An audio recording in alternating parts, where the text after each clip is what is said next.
Welcome back to our YouTube channel. మీరు expect చేసింది correct. ఏదో వీడియో పెట్టా అనుకున్నారు కదా. సో అదేనండి శివాలయము. ఇది మనకి ఖమ్మం జిల్లాలో ఉన్న కూసుమంచి గ్రామంలో ఉంది. దీన్ని గణపేశ్వర ఆలయము, రామలింగేశ్వర ఆలయం అని కూడా అంటారు. కాకతీయుల చక్రవర్తి అయిన గణపతి దేవుడు నిర్మించారండి. చాలా అంటే చాలా ప్రశాంతంగా ఉంది. ఇక్కడ మనకు కనిపిస్తున్న గ్రౌండ్ కూడా శివరాత్రి టైంలో అసలు స్పేసే ఉండదు. ప్రదేశం ఖాళీ లేకుండా భక్తులతోటి రద్దీగా ఉంటుంది. మనకు వరంగల్, ఖమ్మం, నల్గొండ అలా పెద్ద పెద్ద లాంగ్ ప్లేసెస్ నుండి కూడా ఇక్కడికి భక్తులు వస్తూ ఉంటారు. చాలా ప్రత్యేకత ఉందండి. అప్పటి కాలంలో అంటే కాకతీయుల కాలంలో ఎలా నిర్మించారు, అసలు కట్టడం అనేది ఎలా కట్టారు, శిల్పి ఒక కాలు చేయలేని శిల్పి చెక్కాడంట ఈ ఈ టెంపుల్ని. ఇందులో ఉన్న శివలింగం కూడా 6 అడుగుల ఎత్తులో ఉంటుంది. మనకి 1000 స్తంభాల గుడి వరంగల్‌లో ఉన్న 1000 స్తంభాల గుడిలో ఉన్న శివలింగాన్ని పోలిన శివలింగం ఇక్కడ కూడా ఉంటుంది. దీనికైతే 1000 సంవత్సరాల చరిత్ర ఉందని కూడా చెప్తా ఉంటారండి. చూడండి మనకి ఇక్కడ బయట ఎలా కనిపిస్తుంది, అసలు పూజా సామాగ్రి ఎక్కడ అమ్ముతారు, నెక్స్ట్ ఈ గణపేశ్వర స్వామి ఆలయంలో అసలు ఈ రాతి బండలుంటాయి చూసారా, అవి ఒకదానితో ఒకటి ఇంటర్లాకింగ్ మెథడ్‌లో అమర్చారు. ఇక్కడ పూజలు చూడండి ఎన్ని టైప్స్ ఉన్నాయి. అసలు పూజలు ఏమేమి చేస్తారనేది కూడా మనకి ఇక్కడ బోర్డు పెట్టారు భక్తుల కోసం.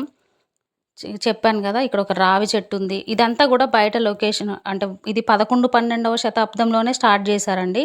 బయట ఇలా చూడండి మోడిఫికేషన్ చేశారు. ప్రతి ఒక్క రాయి అనేది సిమెంట్ అలాంటివి ఏమీ లేకుండా ఇంటర్లాకింగ్ మెథడ్ ద్వారా ఒక రాయిని ఇంకో రాయికి అతుకు పెట్టేశారండి. అంత నీట్‌గా ఉంది. అసలు చూస్తుంటే కళ్ళు జిగేల్మంటున్నాయి. మేమైతే రావటం ఫస్ట్ టైమే. మాకు పూజ స్టార్ట్ అవ్వడానికి ముందొచ్చాను. అందుకోసమనే వీడియో తీస్తున్నాను. అదే భక్తులుంటే ఏమన్నా అనుకుంటారని చెప్పేసి తీయలేదు. ప్రతి ఒక్క రాయి మీద అన్ని శిల్పకారులు ఎంత చక్కగా చెక్కారండి. అసలు దగ్గర నుండి చూస్తే మనకి అంత అంత క్లియర్‌గా ఉంటది. చూడండి ఇది మనకి ధ్వజస్తంభం కనిపిస్తుంది. మనకి నియర్ బై పొలాలు అలా అంటే ఆ గ్రామంలో ఉన్న పొలాలు అవన్నీ కనపడుతున్నాయి. ఒక మాటలో చెప్పాలంటే చాలా ప్రశాంతంగా, ఆహ్లాదకరంగా ఉందండి ఇక్కడ ప్రదేశం. ప్రతి ఒక్క రాయి 3 ద్వారాలున్నాయండి. లోపల శివలింగం కూడా డైరెక్ట్‌గా సన్‌రైజ్ పడే విధంగా అప్పటి కాలంలోనే శిల్పులు చెక్కారు. ప్రతి ఒక్క రాయి మీద కూడా మొత్తం దేవతల విగ్రహాలు, ఏనుగుల విగ్రహాలు అవన్నీ చెక్కారండి. దీన్ని బట్టి చూస్తే వాళ్ళు ఎంత గొప్పవారు అనేది మనకు అర్థమవుతుందండి. అదే కాకుండా ఆసియా ఖండంలోనే 3వ అతిపెద్ద శివలింగం కూడా ఈ శివాలయంలో ఉందండి. నార్మల్‌గా పూజకు ముందే వచ్చాం కాబట్టి ఈ విధంగా ఉంది చూడండి. నంది విగ్రహాలు ఇవన్నీ కూడా కనిపిస్తున్నాయి. ఇంకా మనకి ఇక్కడ నాట్య మండలి ఇది అప్పట్లో దుండగులు కొంతమంది కొన్ని విగ్రహాలని దొంగిలించారని అన్నారు. ఇక్కడ మాత్రం మనకి కొంచెం డ్యామేజ్డ్‌గా ఉన్నటువంటి ఒక నంది విగ్రహం అనేది ఇక్కడ కనిపిస్తుంది. అలానే గర్భగుడిలో కూడా మనకి శివలింగంకి ఎదురుంగా కూడా ఇంకొక విగ్రహం కనిపిస్తుంది. చూడండి. ఇది లోపలికి. ఈ లోపల చూస్తే మనకి ఈ శివలింగం ఈ విధంగా కనిపిస్తుంది. ప్రతి ఒక్క ప్లేస్‌లో కూడా అసలు ఏదో ఒక ప్రత్యేకత ఉన్న విధంగా ఉంటుంది. మీరు బయట వైపు చూసినా కూడా ఇది అండి మెయిన్. ఒకప్పుడు కాలంలో ఇలా అంటే ఇప్పటికి కూడా చెక్కు చెదరకుండా ఉంది. అసలు నేను మాటల్లో అయితే వర్ణించడానికి కూడా నాకైతే ఏం పదాలు దొరకట్లేదండి. అంత బాగుంది.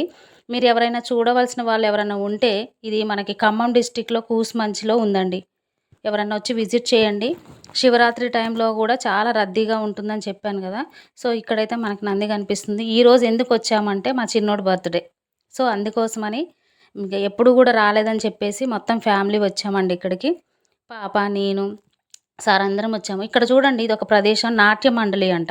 అంటే అప్పటి కాలంలో ఆ రాజులు కాలంలో అక్కడ దేవతలు నాట్యం చేసేవాళ్ళు అని చెప్పేసి నమ్ముతారు.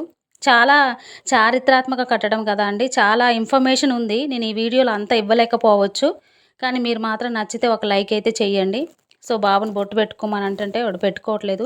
ఇక్కడ మాత్రం చల్లగా ఉందండి. ఎందుకంటే అసలు రాళ్ళతోటే చేశారు. ఎలాంటి అసలు శిల్పకారులు చాలా గ్రేట్ అనే ఒప్పుకోవచ్చు. ఎలాంటి మిషన్స్ ఇలాంటివి లేకుండా వాళ్ళు ఒక బేస్ ఒక పైనుండి చూస్తే కూడా ఈ ఆలయం అనేది నక్షత్రాకారంలో లేదా శివలింగాకారంలో కనిపిస్తదండి. ఇది బయట ఉన్న ధ్వజస్తంభం. చూడండి ఇటు నుంచి చూసినా, ఎటు నుంచి చూసినా కూడా మనకి ఇదైతే ఉత్తర దిశలో ఉందండి మనకి ఆలయము. మళ్ళీ ఇంకా అంటే మార్గాలనేవి 2, 3 ఉన్నాయి దీనికి. ఇంక మావాడు మాత్రం వాడికి నచ్చినట్టుగా ఆడుకుంటుండు. పాప కూడా అసలు ఇంత రాళ్ళ మీద చెక్కడం ఏంటి అన్నట్టు ఇంట్రెస్టింగ్‌గా చూస్తుంది. నేను కూడా చాలా గమనించానండి ఇక్కడ. నాకు చాలా తెలియదు. ఆ విషయాలన్నీ కూడా నేను ఈ ఆలయానికొచ్చాక చాలా తెలుసుకున్నాను. అసలు ఇంత చారిత్రాత్మక కట్టడము, ఇది దక్షిణ భారతదేశంలోనే ఇక్కడున్న శివలింగం పెద్దదట అనేసి అసలు చాలా ఇన్ఫర్మేషన్ ఇంకా నాకు ఒక మాటలో చెప్పాలంటే నాకు వర్ణించడానికి రావట్లేదని చెప్పాను గదా! మీరు ఎవరైనా విజిట్ చేయని వాళ్ళు ఉన్నట్లయితే దయచేసి ఎప్పుడైనా ఒకసారి సమయం కుదిరించుకొనొచ్చి దీన్ని విజిట్ చేయండండి. గణపేశ్వర స్వామి ఆలయం అంటారు. గణపతి దేవుడు నిర్మించారని చెప్పాం గదా! ఇక్కడ పూజ టైమింగ్స్ చూడండి 6-12 అంట మార్నింగ్, ఈవినింగ్ గూడా 5-7 అని ఉంది. మేమైతే స్టార్ట్ అవ్వడానికి ముందే వచ్చాము. మేము ఎండలోనే ఉన్నాం ప్రజెంట్. ఇదంతా గూడా మీకు చూపిద్దామన్న ఇంటెన్షన్ తోటి నేను వీడియో క్లిప్ చేశాను. చూడండి ఇక్కడ ఒక శివలింగం. అంటే అప్పుడు తవ్వకాలు ఇవన్నీ గొడవలు అలాంటివి జరిగాయంట. నాకు కరెక్ట్‌గా తెలీదు. అందులో ఒక శివలింగాన్ని లోపల ఉంచినట్టు విధంగానే ఇట్లా బయట ఒకటి ఉంచారు. ఇక్కడ ఇంకా రకరకాల విగ్రహాలు, దేవతలు అన్నీ గూడా కనిపిస్తున్నాయి చూడండి. చెప్పడం కంటే చూస్తే చాలా బాగుందండి. ఇదొక మార్గం. గర్భగుడిలోకి ఇటువైపు ఒకటుంటుంది. అటువైపు ఒక మార్గం ఉంది. మెయిన్ ఎంట్రన్స్ ఒకటుంది. ఇంకా చూడండి ఇంకా నేను చూపిస్తున్నాను. మొత్తం కవర్ అయితున్నాయో తెలియట్లేదు. ఇది మాత్రం ఇప్పుడు భక్తులు లేరు గాబట్టి ఇలా ఉందండి సైలెంట్‌గా. మనకి శివరాత్రి టైంలో పూజ స్టార్ట్ అయిన టైంలో ఆటోమేటిక్‌గా భక్తులొస్తారు. ఇక్కడ మనం పూజలు చేయడానికి, దీపాలు పెట్టడానికి ఇలా చాలా బాగుంది. ఇక్కడ రథం గూడా ఉందండి. ఈ రథంను కూడా చూశాను. నాకైతే అసలు ప్రశాంతం అనిపిచ్చింది. బాబుని అనుకోకుండానే అంటే ఇంత లాంగ్‌గా ఇక్కడ దగ్గరలో లోకల్‌లో ఏమన్నా టెంపుల్స్ ఉంటాయి అనుకున్నాం గానీ, ఇక్కడికి రావాలనిపిచ్చి వచ్చామండి. మాకైతే వచ్చినందుకు ప్రశాంతంగా ఉంది. ఇక్కడ గో గో గోవులున్నాయి చూడండి. మా వాడు ఎలా ఆడుతున్నాడో. పట్టుకోవడానికి ట్రై చేస్తున్నాడు. సో, మొత్తానికైతే వాటిని పిలిచేసి తాకుతున్నాడు. ఆ రోజైతే మాకు టైం అట్లా గడిచిపోయిందండి.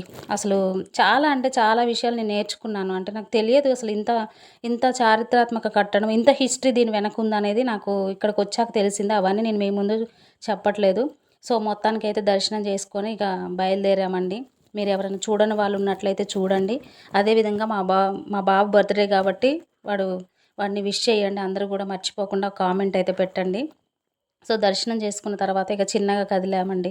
ఎందుకంటే అక్కడే సమయం అంతా అయిపోతే ఎలా అనేసి ఇంకా నేను దర్శనం చేసే వీడియో అలాంటిదేం పెట్టలేదండి.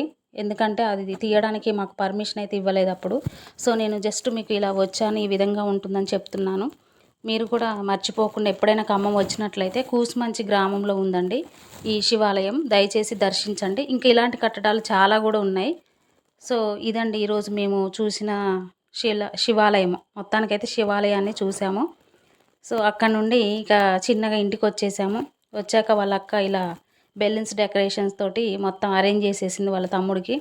సో, అబ్బాయికైతే ఒక 2-3 రకాల బట్టలు జతలైతే తీసుకున్నాము. మరి అతను ఏం ప్రిఫర్ చేస్తాడని చూస్తే లాస్ట్‌కి పంచ్ చేశాడు. ఏంటంటే వాడు టీ షర్టే ఏదో ఒకటి పాతది పట్టుకొని ఏమని ఏడుస్తున్నాడు. నెక్ కాలర్ ఉన్న బట్టలు వేసుకోనని ఏడుపు.